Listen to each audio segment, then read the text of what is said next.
കുട്ടിച്ചേട്ടൻ എവിടുന്നാ പണം കൊടുക്കാന്ന് പറഞ്ഞത്? അതാണ് എനിക്കും പിടികിട്ടാത്തത്. അവൻ ഇത്ര വലിയ അബദ്ധം വിളിച്ചു പറയുമെന്ന് ഞാൻ ഒരിക്കലും വിചാരിച്ചില്ല. ഒരു ഉദ്ദേശമില്ലാതെ അങ്ങനെ പറയൂ? നീയും ഇത്ര വലിയ മഠയായി പോയല്ലോ. ഒരു അപകടം പറ്റി ഇവിടെ കിടന്നപ്പോ ഒരാൾ പോലും തിരിഞ്ഞു നോക്കാനില്ലാത്ത അവന് എവിടുന്നാ 2 ലക്ഷം രൂപ?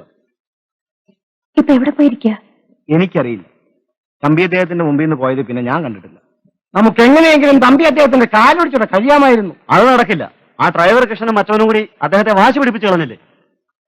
നാളെ കാശ് കൊടുത്തില്ല ഇവിടെ ഇറങ്ങിപ്പോണോടാ. ചേട്ടാ, എങ്ങാണ്ടൊന്ന് രണ്ടു തിരിഞ്ഞു വന്നവൻ കാരണം നമ്മൾ മരഞ്ഞില്ലേ? അവന്മാര് മനഃപൂർവ്വം ഇത് ചെയ്താണെന്ന് എനിക്ക് തോന്നുന്നത്. നമുക്കൊരു കാര്യം ചെയ്യാം, അവന്മാരെ പോയി ഒന്ന് കണ്ടാലോ? ഡ്രൈവർ സാറേ, ഡ്രൈവർ സാറോ, ആരാടാ ഈ രാത്രി നേരത്തെ വന്ന് ശല്യം ഉണ്ടാക്കുന്നത്? നിന്റെ കൂട്ടുകാരൻ എവിടെ? എനിക്കറിയാമോ. എന്തോ വേണം? അവൻ നാട് വിട്ട് കാണുമെന്നേ. നീയൊക്കെ കാരണം നാളെ ഇവിടെ എത്ര കുടുംബങ്ങളാ വഴിയാധാരമാകാൻ പോകുന്നത് നിനക്കറിയാം. ഇവിടെ ആരും വഴിയാധാരമാകാൻ പോകുന്നില്ല എന്ന് നീ പറഞ്ഞാ മതിയോ? നാളെ പണം കൊടുത്തില്ലെങ്കിലേ അദ്ദേഹം അങ്ങ് ഇറക്കി വിടും. അയാൾ ഇറക്കി വിടാൻ വരട്ടെ. വന്നാ 2 ലക്ഷം രൂപ ആ തെണ്ടി എവിടുന്ന് കൊടുക്കുവിടാ? എടാ ചെല്ലപ്പാ, സൂക്ഷിച്ച് സംസാരിക്കേ. ചെല്ലപ്പം പറയുന്നതാണോ തെറ്റ്? തമ്പി അദ്ദേഹത്തിന് പണം കൊടുക്കാമെന്ന് ഏറ്റിട്ട് ഇപ്പോഴവൻ നാട് വിട്ടില്ലേ?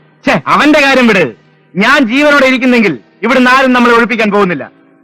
പക്ഷേ നമ്മുടെ ഇടയിൽ തന്നെ കരിങ്കാരികൾ ഉണ്ടാവാൻ പാടില്ല. അദ്ദേഹത്തോട് നീ വിചാരിച്ചാൽ എന്തോ നടക്കാനാടാ? എന്ന് നടക്കുമെന്ന് കാണിച്ചു തരാവിടെ. എന്തായാലും ഞങ്ങൾ രണ്ടും കൽപ്പിച്ചിറങ്ങിയിരിക്കുക. ഞങ്ങൾക്ക് എന്തെങ്കിലും കുഴപ്പം സംഭവിച്ചാൽ നിന്നെ രണ്ടിനെയും ഞങ്ങൾ അരിഞ്ഞു കളയും. അവിടെ അവന്റെ ഒരു വേഷം പോരെ.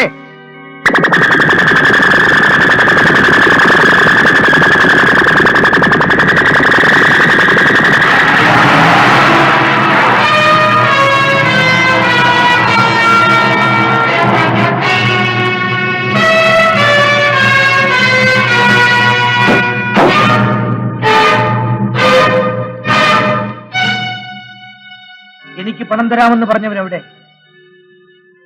അവൻ എവിടെയെന്നാ ചോദിച്ചു. അവനെ കാണുന്നില്ല. കാണുന്നില്ലേ? അങ്ങുന്നേ, അവൻ ഇവനും കൂടിയാണ് ഞങ്ങളെ ചതിച്ചത്. എടാ, തമ്പിയെ ചതിക്കാമെന്ന് വിചാരിച്ചു അല്ലേ? ഇവിടെയുള്ള ഇടിച്ച് തകർക്കാൻ പറ. അത് നടപ്പില്ല തമ്പി സാറേ. എന്താടാ നടക്കാത്തത്? എല്ലാവരുടെയും മുമ്പിൽ വെച്ചല്ലേ എനിക്ക് പണം തരാമെന്ന് ആ തെണ്ടി പറഞ്ഞത്? അതെ. അവനെവിടെ? എനിക്കറിയില്ല. ഞാൻ എല്ലാവരെയും ഒഴിപ്പിക്കാൻ പോവാണ്. ഞങ്ങൾ ഒഴിയില്ല തമ്പി സാറേ.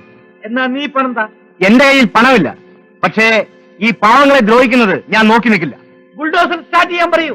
ഇവൻ എന്ത് ചെയ്യുമെന്ന് കാണട്ടെ. എന്റെ ശവത്തിന് മീതെ വേണം നിങ്ങൾ ബുൾഡോസർ ഓടിക്കാൻ.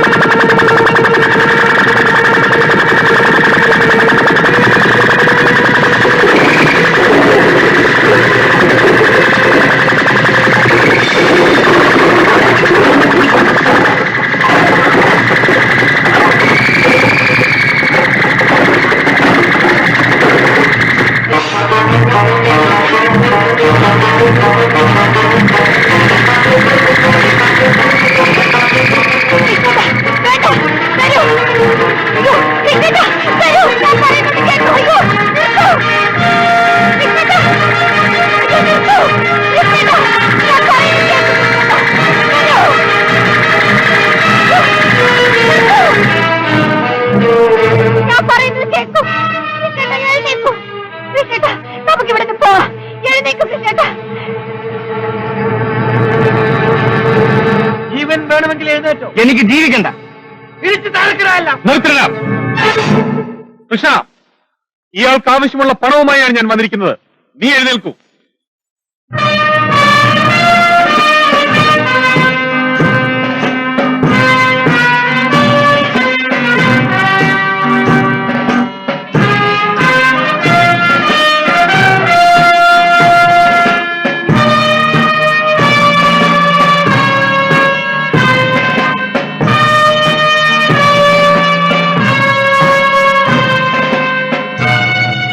നിങ്ങൾക്ക് പണം വേണ്ടേ? ആ ശവപ്പെട്ടി വാനിലേക്ക് കയറ്റി വെക്കും. എന്റെ വാൻ. ശബ്ദിച്ചു പോരുത്. നിങ്ങൾക്ക് പണം വേണമെങ്കിൽ വാനിലേക്ക് കയറും.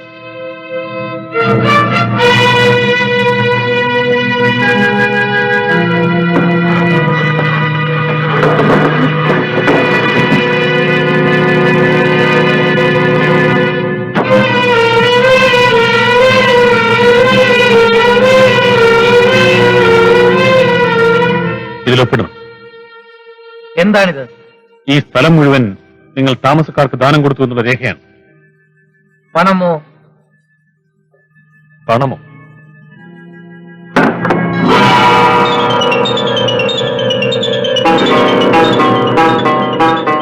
₹2,00,000 എണ്ണിയെടുത്തുള്ളൂ. 2 ലക്ഷം ഉണ്ടോ? രാമൻകുട്ടി ഒരിക്കലും വാക്ക് തെറ്റിക്കാറില്ല. ഒപ്പിടൂ.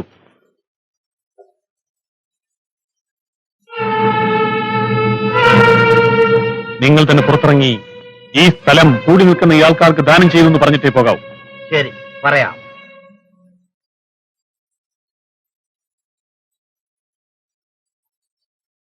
ഈ സ്ഥലം മുഴുവൻ ഇവിടുത്തെ താമസക്കാർക്ക് ഞാൻ ദാനമായി തന്നിരിക്കുന്നു. അതിന്റെ രേഖയാണിത്. ഇതാ രാമൻകുട്ടി.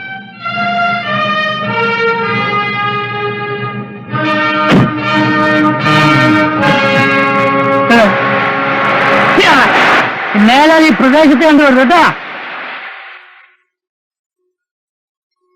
രാമൻകുട്ടി, നീ ഇതെങ്ങനെ സാധിച്ചു? അതെല്ലാം പിന്നെ പറയാം.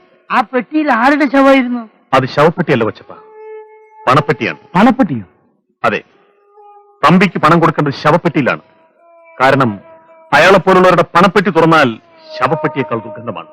രാമൻകുട്ടി, നീ ഇത്ര വലിയ ഹൃദയമുള്ളവനാണെന്ന് ഞങ്ങൾ വിചാരിച്ചില്ല. ഞങ്ങളോട് ക്ഷമിക്കണം. എന്തിനാ ചിലപ്പോൾ ക്ഷമ ചോദിക്കുന്നത്? നമുക്കെല്ലാവർക്കും ഈ മണ്ണിൽ ഉറച്ചു നിൽക്കാൻ സാധിച്ചതിൽ സന്തോഷിക്കില്ലേ വേണ്ടത്? ആർക്കും വേണ്ടാത്ത ആ ചതുപ്പ് നിലത്തിനാണ് ഞാൻ 2 ലക്ഷം രൂപ വാങ്ങിച്ചത്. അങ്ങനെയോട് കളിച്ചാൽ ഇങ്ങനെ ഇരിക്കുമെന്ന് അവന്മാരൊന്ന് പഠിക്കട്ടെ. ഏതായാലും ആ പെണ്ണിനെ കൂടെ കൊണ്ടുപോരാ. വേണ്ടി വന്നാൽ ആ പെണ്ണിനെയും കൊണ്ടുവരും. ഏതായാലും നമുക്കിതൊന്ന് ആഘോഷിക്കണം.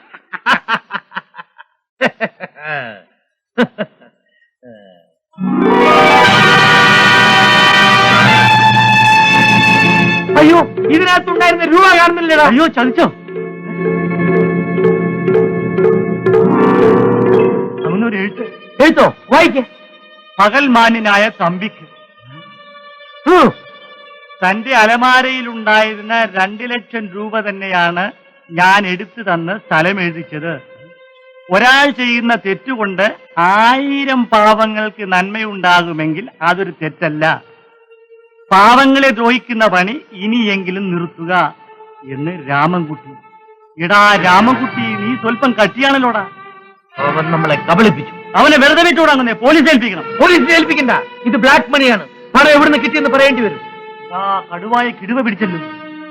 എടാ രാമൻകുട്ടി, എന്റെ കൈ കൊണ്ടായിരിക്കും നിന്റെ മരണം.